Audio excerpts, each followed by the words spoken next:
brûler tout. Mais la chose, c'est que ça s'est pas fait d'un seul coup. C'est-à-dire qu'ils ont récupéré les traditions des gens sur place et après ils les ont éliminées. C'est comme le cas. Donc c'est leur méthode depuis le début. Je vous dis une chose, il n'y a pas une seule ville en Europe construite par des Blancs. Toutes les villes existaient avant. Donc leur procédé, c'est toujours venir, prendre la connaissance. Je vous dis que voilà, toutes les villes existaient avant, mais quand vous vous sédentarisez, vous avez besoin d'un corpus de connaissances. Donc ils ont pris le corpus de connaissances et ils ont éliminé les gens. Quand on raconte l'histoire de l'Italie, les Noirs qui vivaient en Italie, les Étrusques, on n'en parle pas. Mais la Rome existait avant l'arrivée des Blancs. Aujourd'hui, on fait des fouilles archéologiques, on dit « Ah, mais finalement, il y a une chose qu'on découvre, c'est que les fondations de Rome sont beaucoup plus profondes que... » Mais les fondations de Paris sont beaucoup plus profondes. Les fondations de Londres. Aussi. Mais bien sûr, qui a donné aux Caucasiens le schéma de construction d'une ville? Ce sont les Étrusques, ce sont les Noirs qui vivaient là. Et qu'est-ce que la Rome antique en a fait? La Rome antique a retourné la gestion énergétique de la cité pour bâtir le projet colonial romain. Et pourquoi les gens se revendiquent de la Rome antique? Pourquoi pour l'Europe, c'est important de se revendiquer de la Rome antique? Parce qu'il y a des savoirs colonisés qui viennent des traditions noires, qui ont, en voulant permettre une humanisation des Caucasiens qui arrivaient, puisqu'ils ont bien vu qu'ils avaient affaire à des ordres déchaînés. Mais ils ont essayé, ils ont tenté en tout cas, de les civiliser, même si jusqu'à aujourd'hui la greffe n'a toujours pas pris, d'accord? Parce que je peux vous raconter une anecdote. Je suis rentré dans une librairie, j'ai demandé un livre de sagesse européenne. Alors le monsieur ne comprenait pas très bien. Je dis, est-ce que vous avez un livre de sagesse indienne? Il m'a dit, oui, on a le livre de sagesse indienne. Est-ce que vous avez un livre de sagesse africaine? Oui, voilà, le livre de sagesse africaine, oui. Bon, est-ce que vous avez le livre de la sagesse européenne? Il me dit, non, celui-là, il est à l'imprimeur. Toujours. Depuis 2500 ans. Celui-là est à l'imprimeur. Donc ça veut dire, parce que quand vous prenez des ouvrages comme la Bible n'a pas été écrite par les Occidentaux. Hein. Clairement. Bon, donc il faut être sérieux. Il ne faut pas oublier que Biblus, c'est un mot qui a été utilisé au 5e siècle lorsqu'ils ont vu les textes sacrés sur papyrus. Puisque le mot Biblus désigne les textes sacrés notifiés sur papyrus, en Égypte ancienne. D'accord? Donc, ce qui fait que le résultat... On nous a dit que la civilisation et tout ce qu'on peut imaginer vient de l'Occident. Et ils sont venus nous apprendre des dieux, ou un dieu qu'on appelle la parole, qu'on appelle l'éternel. Mais d'où cela vient-il? Eh bien, on se concentre sur la Bible. On dit, celui qui dirige tout, qui écrit, il dit, au commencement était la parole, et la parole était avec Dieu, et la parole était Dieu. Mais écoutez, cette parole, elle est vraie, mais en partie. Pourquoi? Parce que, en fait, effectivement, on parle de la même personne, Dieu. Dieu. Et vous allez donc voir là où ils ont pris Dieu. En fait, ils sont venus nous apprendre en enlevant les dernières lettres, nos noms de nos dieux. Voulant nous séparer de nous du vrai culte, le culte de la nature. Ça, c'est le vrai culte, c'est le culte de la nature, le culte de la sagesse, le culte d'Osiris. Donc, il faut le savoir, le culte de Jésus, c'est le culte de la nature. Vous allez le voir avec cette vidéo. Voilà, je vous affiche le dieu Thoth. Thoth. Vous voyez les translittérations. C'est pour ça que j'insiste qu'il faut apprendre à lire les translittérations. Moi, j'ai juste fait un comparatif. J'ai regardé en fait comment ça se passe. En fait, Thoth s'appelle Dioti. Je me suis interrogé. Pourquoi Dioti? Donc, je suis allé, j'ai regardé et je vous affiche dans les translittérations. Voilà, vous voyez. Avec le même principe qu'on a bâti le nom Jésus, on a bâti le nom de toute chose, on enlève le T à la fin. Le T à la fin veut dire que c'est le Dieu, en fait, qui régit tout ce qui est visible de la terre, en fait. Vous voyez? Donc, on peut ne pas le lire. On le met quand on donne un nom propre, on peut ne pas le mettre. Vous voyez? Et donc, quand vous voyez le W, ça serait ou, le H qui est là, c'est pour tout dire en fait. Et donc c'est là d'où vient le mot Dieu. Et bien pour vérifier cela, on va regarder puisque les Grecs ont pris du savoir noir parce que le savoir Osiris, ça veut dire le savoir noir, la sagesse noire. Ben, dans la sagesse du soleil. Donc, qu'est-ce qu'ils ont donc fait? Ben, quand vous regardez, je vais sur Google, je tape français, grec, je fais Dieu. Et ben, je tombe sur cette présentée, c'est Théos. Vous voyez? Vous voyez clairement Théos. Bon. Et ben, maintenant, qu'est-ce que Thoth? Pourquoi Dioti passe à Thoth? Thoth, c'est Tété. Donc, c'est pour ça que Tété. Pourquoi Tété? Pourquoi je mets Tété?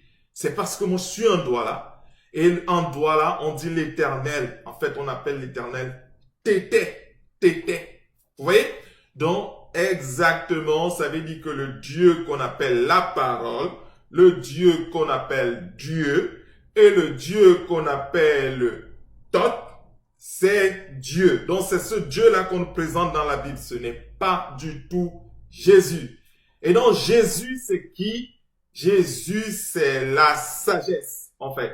C'est la sagesse, c'est par lui qu'est créée toute chose. Donc, qu'est-ce que Jésus? Jésus a donc créé Dieu. Donc, qu'est-ce que ça veut dire? Ça veut dire que Jésus a créé Dieu, qu'on peut dire, c'est un de Gabriel, vous voyez? Donc, Jésus a créé Dieu pour faire quoi? Pour noter. Ça veut dire, c'est pour ça qu'on dit, c'est le Dieu de la sagesse. Mais ce n'est pas la sagesse. Au commencement, donc, était la sagesse. Donc, au commencement, est je suis. Donc, je suis, c'est le nom de Jésus. Donc, nous avons donc enseigné à la langue française Dieu, donc les dieux, donc on l'a enseigné Jésus, parce qu'il commence à enseigner, on commence par enseigner le français en disant je suis. Donc, qu'est-ce que ça veut dire? Ça veut dire que Jésus a donc créé un homme à l'image de Thoth, vous voyez? Et l'homme, il peut parler, et il a les caractéristiques, il peut avoir de la sagesse, il peut avoir, vous voyez, donc tout, ils nous ont tout pris. Même le nom Néter Congo, vous voyez, Néter, en fait, c'est les translittérations. Donc, normalement, ils ont fait, au lieu de dire Néter Congo, ils ont dit Network Congo. Donc, ça veut dire Néter King. Voilà, ils ont dit networking. Donc, tout ça, ils ont tout pris chez nous. Ben, il est donc urgent et nécessaire que nous nous rassemblions. Ben, je vais essayer de contacter les CAMIT de la France pour que nous nous rassemblions, pour que nous puissions donner des cours vraiment maintenant la vraie science. Ça veut dire que l'égyptologie, on va totalement la barrer. On va créer soit la tamérologie, parce que en fait, l'ancienne Égypte s'appelait Boussiris. Boussiris, donc ce territoire-là. Mais tout ce territoire s'appelait Tamérie. Donc, on va mettre donc la tamérilogie, on va la renommer, on va donner les vraies choses et on va enseigner dans ces écoles le Medounéter, le Swahili, le Douala et le Hausa. Et maintenant, les langues de nos ancêtres qui ont été enseignées en Occident, le français et l'anglais, pour que on ne soit plus jamais dupé. À cela, on va ajouter les langues locales.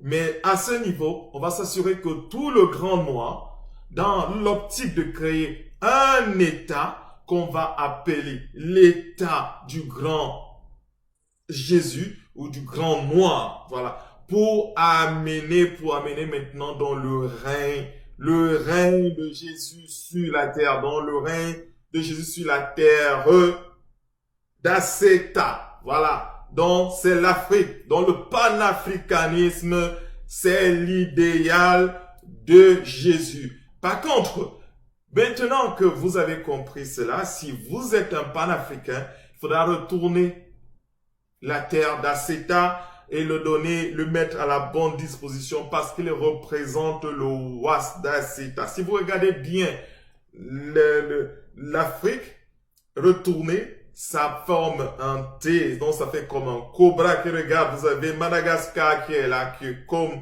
le bout du cobra. Donc c'est pour ça que on a dans le T d'Aceta, il faut lui redonner. Dans tous les États, je vous invite à tout changer, à mettre vos cartes et tout ce que vous pouvez imaginer à cette façon de faire. Parce que c'est de là que commence le véritable réveil. Hotep. Qui est quand même assez extraordinaire, c'est que vous avez des gens qui, après avoir repris les éléments de civilisation de nos ancêtres, se sont accaparés ces éléments de civilisation et sont venus présenter à l'époque récente ces matériaux comme étant les leurs. Usurpateur. Est-ce que vous comprenez? C'est-à-dire, nous, quand on a été à l'école, on nous a dit que tout cela, exactement, c'était du ressort de la culture et des savoirs de l'Europe. Exactement. Et que l'Europe, qui avait donc récupéré ces savoirs-là, avait tout simplement pris là son côté un peu hégémonique, en disant, mais regardez ce que nous avons accompli. Donc c'est normal qu'on a inventé les maths, on a inventé l'écriture, on a fait les mégalithes, on a fait tout ça, les cathédrales et compagnie. Donc c'est normal que nous prenions la gestion du monde. Qu'est-ce qu'on découvre? Que tout est faux. Tout est faux. Il n'a pas inventé les mathématiques. D'ailleurs, il n'en a jamais eu, puisqu'il a récupéré les mathématiques. Il y a le professeur donc, du Canada qui a montré les chiffres alphanumériques, ça vient de l'Égypte. Il a récupéré l'écriture, donc c'est essentiellement les Cananéens et les Égyptiens. Il a récupéré les mégalithes. Il a récupéré la spiritualité. N'oubliez pas que tous les pères de l'Église, Origène d'Alexandrie, Alexandre d'Alexandrie, Clément d'Alexandrie et compagnie, Alexandrie, c'est en Égypte. Et qu'est-ce qu'il y avait en Égypte? Des Noirs. Ah ben, il y avait surtout la bibliothèque d'Alexandrie. Ouais, oui. Où il y avait ils ont brûlé aussi, sacrés. d'ailleurs. Donc, ils ont brûlé après avoir copié dans leur langue nos textes. Donc, en fait, la chose, c'est, voilà là où nous en sommes. Est-ce que l'Europe, avant de disparaître, puisque de toute façon, les civilisations doivent disparaître, c'est pas, je dirais, c'est pas machin, hein, c'est le cycle des choses, pourrait un jour écrire un livre d'histoire qui raconte sa vraie histoire, c'est-à-dire arrêter de fumer et vraiment s'asseoir et raconter la vraie histoire. D'accord? C'est-à-dire au moins faire ça, quoi. Je dirais devant l'œuvre du temps, puisque de toute façon, tout est en train de remonter à la surface. S'ils ne le font pas, d'autres le feront. C'est ça. Cas. Donc, je dirais qu'un minimum. Mais j'apprécie un livre, un dernier ouvrage sur les Homo sapiens qui a été rédigé récemment sur l'histoire de l'humanité, dans lequel l'auteur dit, hein, c'est un juif, hein, mais il dit quand même que la spiritualité la plus aboutie dans l'histoire de l'humanité, c'est l'animisme. Parce que tous les autres sont des générateurs de conflits et coupent l'homme de la nature. Tandis que les autres intègrent l'homme dans sa dimension, dans sa relation avec la nature, et créent vraiment une osmose spirituelle entre le créateur et ses créations et sa créature humaine. Donc ça, il ne faut pas l'oublier. J'ai quand même constaté une certaine réalité. J'ai réuni des enseignants à Paris, et je leur ai amené des documents émanant des Grecs et émanant des Romains. Et j'ai même pris le temps de mettre du stabilo sur ces documents pour leur permettre d'accéder plus rapidement aux informations importantes. À la fin, donc quand tout le monde a lu les documents, donc je me suis dit, bon, maintenant on va passer à la discussion, et je leur ai posé une question qui est très simple. Est-ce que vous pensez que l'histoire que vous enseignez à vos élèves sur l'Afrique est conforme à ce que vos propres ancêtres ont dit? La réponse a été, mais ça nuit à notre sentiment de supériorité. J'ai dit, mais qu'est-ce que vous racontez de sentiment de supériorité? On est en train de parler d'histoire, de structurer des rapports entre des zones, le sud, le nord, créer un monde de demain, et vous êtes en train de vous focaliser sur ce qui a créé les divisions du passé, la colonisation et l'esclavage. Et en fait, on ne pouvait rien en tirer. C'est pour ça que j'ai repris mes documents, je me suis dit, bon, ben, laissons tomber, puisque il s'enferme dans son complexe, et son complexe ne repose pas sur la réalité scientifique. Et c'est ça la problématique de fond. Je ne sais pas si vous vous rendez compte, tous les fleuves européens complètement gelés pendant plusieurs siècles. Vous n'avez plus la possibilité de faire de l'agriculture, il n'y a même pas un rat qui traîne. Les gens, vous savez, c'est une époque où, il faut lire les Chroniques de France, hein, quand par exemple votre voisin vous invitait à dîner, le dîner c'était vous, hein. Parce que, mais bien sûr, les gens mangeaient les gens. Attendez, il n'y avait plus rien. Les gens n'allaient pas chez les gens. Hein. C'était une version du Corona un petit peu spéciale. Mais à cette époque-là, quand on vous invitait à manger, le repas c'était vous. Hein. Les gens mangeaient. Mais il faut lire les annales, vous allez voir ça. Il y avait beaucoup de cannibalisme parce que tout était gelé. Vous imaginez, vous allez aujourd'hui en Europe, vous êtes au milieu de la ville en Hollande et compagnie, vous voyez le fleuve. Il faut imaginer que ce truc-là reste gelé pendant des mois et des mois et des mois. C'est la glaciation partout, c'était l'avancée des glaciers. Et ça a été soudain, c'est-à-dire boum. Dès qu'ils ont commencé, les Portugais ont commencé à organiser leur affaire avec 1441 et même avant, puisqu'il y a la carte. Donc on aura l'occasion de voir tout ça qu'ils ont réalisé, parce qu'ils ont entendu parler du roi Kanka Moussa qui était allé avec des millions de tonnes d'or, donc des milliers de tonnes d'or, donc du côté de l'Orient. Ça y est, on voit que cette réflexion va produire cette déflagration.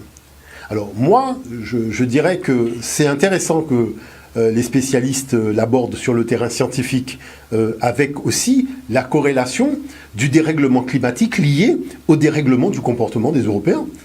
Parce qu'il y a eu tout simplement des déportations massives aussi d'animaux, des tueries massives d'animaux. Regardez les visons en Amérique, les éléphants, tout ça. C'était un écosystème qui permettait de gérer l'oxygène et le carbone.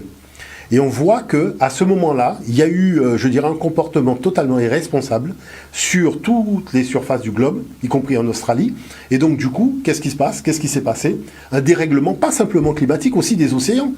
Des espèces qui, par exemple, prenons le fait de balancer des personnes sur les bateaux négriers parce que vous êtes contrôlé ou parce que la personne elle est malade et vous la jetez par-dessus le bord. Pour les requins, ça veut dire que vous habituez les requins à venir dans ces eaux-là, chercher tout simplement leur nourriture. Et c'est pour ça qu'on se retrouve avec des déplacements aussi de poissons dans les océans, dû à tout ça. Et je vous raconte même pas aujourd'hui avec le problème des sous-marins nucléaires, tout le monde veut avoir son petit sous-marin dans son coin, et le résultat, c'est que ça perturbe aussi le fonctionnement des animaux, des baleines et autres. Donc, on voit bien que ce comportement expansionniste des Européens, il n'y a pas finalement beaucoup de documentation. Quand je parle de documentation, je parle de documentaires à la télévision qui parlent du grand n'importe quoi climatique et aussi sur le plan de la biologie, d'une façon générale sur la planète, qui a été causé par le comportement expansionniste et colonisateur des Européens à cette époque-là. Mais il va falloir quand même qu'on s'asseye pour en parler. Parce que les choses n'ont pas commencé par hasard. Il y a bien eu un comportement. Le fait de déplacer des gens, de laisser des terres finalement non étant occupées, tous ces carbones, tous ces trucs, toutes ces forêts qu'on a détruites et qu'on continue à détruire, puisqu'on prend le bois toujours dans les pays du Sud. Ça, on parle du Brésil pour cacher en fait ce qui se fait ailleurs. Mais ce qui se fait ailleurs, vraiment c'est grave. Et ça, il faut qu'on s'asseye aussi pour en parler.